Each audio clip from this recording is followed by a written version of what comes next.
ಶಿವಗಂಗೆ ಬೆಟ್ಟಕ್ಕೆ ಚಾರಣಕ್ಕೆ ಬಂದಿದ್ದ ಟೆಕ್ಕಿ ಅದ್ವೈತ್ ನಾಪತ್ತೆಯಾಗಿದ್ದು, ಕಳೆದ 6 ದಿನಗಳಿಂದ ಶಿವಗಂಗೆ ಬೆಟ್ಟದಲ್ಲಿ ಎನ್ಡಿಆರ್ಎಫ್, ಅರಣ್ಯ ಇಲಾಖೆ ಮತ್ತು ಪೊಲೀಸ್ ಇಲಾಖೆ ಸಹಯೋಗದಲ್ಲಿ ಹುಡುಕಾಟ ನಡೆಸಲಾಗಿತ್ತು. ಆದರೆ ಇಲ್ಲಿಯವರೆಗೂ ಆತನ ಸುಳಿವು ಪತ್ತೆಯಾಗಿಲ್ಲ.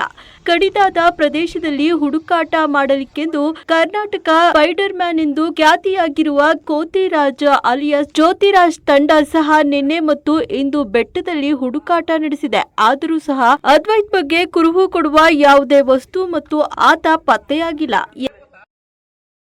ಶಿವಗಂಗೆ ಬೆಟ್ಟದಲ್ಲಿ ಅದ್ವಿಕ್ ಬಂದಿರೋದು ಹೋಗಿರೋದು ನಿಜ. ಅವ್ರು ಹೇಳಿರೋದು ಸಾಂತಲ ಪ್ಲೇಸು ಮತ್ತು ಡ್ರಾಪಲ್ಲಿ ಮತ್ತು ಬೇರೆ ಕಡೆ ಎಲ್ಲ ನಾನು ಒಂದು 100 ಮೀಟ್ರೆಲ್ಲ ಫಸ್ಟಿಗೆ ಇಳಿದು ನಿನ್ನೆ ಇವತ್ತು 2 ದಿವಸ ಹುಡುಕಿದ್ವಣ್ಣ.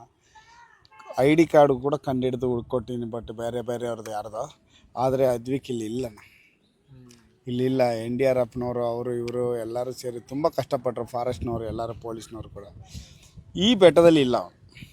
ನಾನು ಕನ್ಫರ್ಮ್ ಮಾಡ್ತೀನಿ. ಯಾವ ರೀತಿ ಎಲ್ಲ ಪ್ರಯತ್ನ ಪಟ್ರಿ ಸರ್? ರೋಪ್ ಹಾಕೊಂಡು ಕೆಳಗೆ ಇಳಿದು ಜೇನು ಹುಳ ಇತ್ತು. ಆದರೂ ನಾವು ಅದನ್ನ ಇಳಿದು ಬೇರೆ ತಲೆ ಒಂದು ಬುಲ್ಡೆ ಒಂದು ಕಡೆಗೆ ಬಿದ್ದಾವೆ, ಯಾರ್ದೋ ಮಂಗನ ಬುಲ್ಡೆ ಬಿದ್ದಾವೆ, ಕೆಲವು ಜಾಗದಲ್ಲಿ ನಾಯಿ ಬುಲ್ಡೆ ಬಿದ್ದಾವೆ, ಚಿರತೆಗಳು ಬಂದು ತಿಂದರು, ಬೇರೆ ಮನುಷ್ಯನ ಮೂಳೆ ಎಲ್ಲೋ ಒಂದೊಂದು ಬಿದ್ದಾವೆ. ಆದರೆ ಹುಡುಕಿ ಎಲ್ಲ ಯಾರ್ದು ಏನೂ ಗೊತ್ತಿಲ್ಲ. ನಾನು ನೋಡಿದೆ, ಎಲ್ಲದನ್ನೂ ನೋಡೀನಿ. ಬಟ್ ಅದ್ವಿಕ್ ಬಾಡಿ ಅಂತೂ ಸಿಗಲಿಲ್ಲ. ಒಂದೊಂದು ಚಪ್ಪಲಿ ಕೂಡ ಸಿಗಲಿಲ್ಲ, ಶೂ ಕೂಡ ಸಿಗಲಿಲ್ಲ ನನಗೆ. ಎಲ್ಲೆಲ್ಲ ಕೆಲವು ಜಾಗದಲ್ಲಿ ಸೊಪ್ಪೆಲ್ಲ ಬೆಂಡ ಆಯ್ತಂತ ನಾನು ರೋಪಲ್ಲಿ ಇಳಿದು ಮತ್ತು ಅಲ್ಲಿಗೆ ಹೋಗೋಕ್ಕಾಗಲ್ಲ. ಆದರೂ ರೋಪ್ ಬಿಚ್ಚಿಬಿಟ್ಟು ನಾನು ಹೋಗಿ ಹುಡುಕಿದೆ. ಮಂಗಣ್ಣಗಳು ಓಡಾಡಿರೋದು ಆ ಜಾಗನ. ಬಟ್ ಅದ್ವಿಕ್ ಅಂತೂ ಇಲ್ಲಿಲ್ಲ. ಬದುಕಿರಲಿ, ಎಲ್ಲಿದ್ದರೂ ಬದುಕಿದ್ರೆ ಖುಷಿ. ನಾವು ಪಟ್ಟ ಕಷ್ಟ ಕೂಡ ಬೇಡ, ಆದರೆ ಅವ್ನು ಬದುಕಿದ್ರೆ ಖುಷಿ ಪಡೋಣ. ಆದರೆ ಈ ಜಾಗದಲ್ಲಿ ಅದ್ವಿಕ್ ಇಲ್ಲಣ್ಣ. ನಾವು ಮದುವೆ ಇಟ್ಕೊಂಡು ಇಂಥರ ಬಂದು ಜೀವ ಒತ್ತೆ ಇಟ್ಟು ಹುಡುಕ್ತಾ ಇದ್ದೀನಿ. ಬಟ್ ಅವ್ನು ಬಿದ್ದಿದ್ದು ಸತ್ತು ಹೆಣನೇ ತೆಗಿಬೇಕಂತಲ್ಲ, ಇಲ್ಲ, ಅವ್ನು ಎಲ್ಲಿದ್ದರೂ ಬದುಕಿದ್ರೆ ಸಾಕು. ಅದ್ವಿಕ್ಕಿಗೆ ನಾನು ಹೇಳೋದು ಒಂದೇ, ಈ ಥರ ಇದು ಮಾಡೋದು ಬೇಡ. ನಾವೆಲ್ಲ ಪ್ರಾಣ ಒತ್ತಿಟ್ಟು ನಿನಗೋಸ್ಕರ ಟ್ರೈ ಮಾಡ್ತೀವಿ. ದಯವಿಟ್ಟು ಎಲ್ಲೇ ಬದುಕಿದ್ರು ಒಂದು ಫೋನ್ ಮಾಡಿ ನಾನು ಅದೀನಂತ ಯಾರಿಗಾರ ತಿಳಿಸ್ಬಿಡು ಪ್ಲೀಸ್, ರಿಕ್ವೆಸ್ಟ್. ಇದೇನ ನಾನು ತಿಳಿಸೋದು. ನಾನಾಗಲಿ ನಮ್ಮ ಟೀಮ್ಗಳಾಗಲಿ ಎಲ್ಲ ನಾವು ಒಂದೊಂದು bag 70-80 kg bag, 500 metre rope ಹೊತ್ಕೊಂಡು ಮೇಲೆ ಓಡಾಡಿ. ರೋಪ್ ಹೊತ್ಕೊಂಡು ಹೋಗಿ ಹೊತ್ಕೊಂಡು ಹುಡುಗರು ಸೊಂಟೆಲ್ಲ ಬಿದ್ದೋಗಿದೆ, ಶೋಲ್ಡ್ರೆಲ್ಲ ನೋವು, ತುಂಬ ಉಣ್ದಂಗೆ ಟೈಮ್ ಸರಿ ಉಣ್ದಂಗೆ ತುಂಬ ಕಷ್ಟಪಟ್ಟು ಬಂದ. ಎಲ್ಲ ಕೂಲಿ ಕೆಲಸ ಮಾಡ್ಕೊಂಡು ಜೀವನ ಮಾಡೋಂಥವ್ರು. ನಾವು ಜೊತೆಗೆ ಟೀಮ್ ಕರ್ಕೊಂಬಂದು ನಾನು ಒಂದು ಹುಡುಕಿದ್ರೆ ಇಲ್ಲಿ ಇಲ್ಲ. ಬಟ್ ಅವನು ತುಂಬ ಕಷ್ಟಪಟ್ವಿ. ಆದರೆ ಅವನು ಎಲ್ಲಿದ್ದರೂ ಬದುಕಿರಲಿ, ಚೆನ್ನಾಗಿದ್ದರೆ ಸಾಕು. ಬಟ್ ಈ ಥರ ಇದ್ರಾಗ ಒಂದು ಅಪಾಯಕಾರಿ ಜಾಗದಲ್ಲಿ ಬಂದು ಇದು ಮಾಡಬೇಡಿ. ಬೇರೆ ಟೂರಿಸ್ಟ್ಗಳು ಅಷ್ಟೇ, ದಯವಿಟ್ಟು ಇದೊಂದು ಪುಣ್ಯ ಸ್ಥಳ. ಬಂದಾಗ ಮೇಲೆ ಬಂದು ಎಲ್ಲ ನೋಡಿ ಖುಷಿಪಡಿ, ಇದು ಮಾಡಿ. ಬಟ್ ಯಾರು ಬೇರೆ ಪೇಪರ್ನ ಎಲ್ಲಿ ಬೇಕಲ್ಲಿ ಬಿಸಾಕೋದು ಇದು ಮಾಡೋದು ಮಾಡಬೇಡಿ. ಸೇಫಾಗಿ ಉಳಿಸ್ಕೊಳ್ಳಿ, ಕಾಪಾಡ್ಕೊಳ್ಳಿ ಅಷ್ಟೇ ನನ್ನ ಕಡೆಯಿಂದ.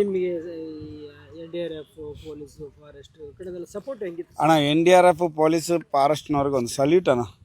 SDRFನವ್ರಿಗೆ ಒಂದು ಸಲ್ಯೂಟ್ ಅಣ್ಣ ನನ್ನ ಕಡೆಯಿಂದ.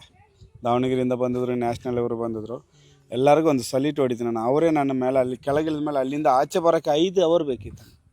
5 ಅವರ್ ನಾನು ಈ ಕೆಳಗೆ ಇಳಿದ ಮೇಲೆ ಕೆಳಗೆ ನಿಂತ್ಕೊಂಡು ಆಚೆ ಬರಲಿಕ್ಕೆ, ರೋಡಿಗೆ ಬರಲಿಕ್ಕೆ 5 ಅವರ್ ಬೇಕು.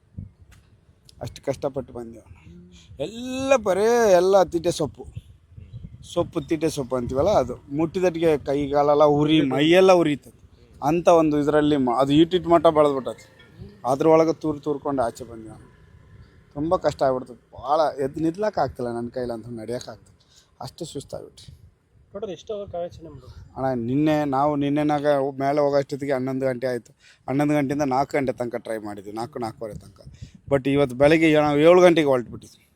7 ಗಂಟೆಗೆ ಹೋಗಿ ಅಲ್ಲೆಲ್ಲ ಬೇರೆ ಜಾಗ ಎಲ್ಲ ಹುಡುಕಿ ಆಮೇಲೆ ಇದು ಸಾಂತಲ ಡ್ರಾಪಲ್ಲಿ ಇಳಿದಿದ್ದು ಎಲ್ಲ ಹುಡುಕಿದ್ವಿ. ಇಲ್ಲ ನಾವು ರೋಪಲ್ಲಿ ಇಳಿದು ನನ್ನ ಪ್ರಕಾರ ನಾನು ಕೆಳಗೆ ಬಂದು ಈಗ ಬಂದು ನಿಂತ್ಕೊಂಡು ನಿಮ್ಮ ಮುಂದೆ ಭೇಟಿ ಕೊಡ್ತಾಯಿದ್ದೆ ನಾನು. ಇದೇ ಟೈಮ್. ಥ್ಯಾಂಕ್ ಯು ಅಣ್ಣ, ಧನ್ಯವಾದ.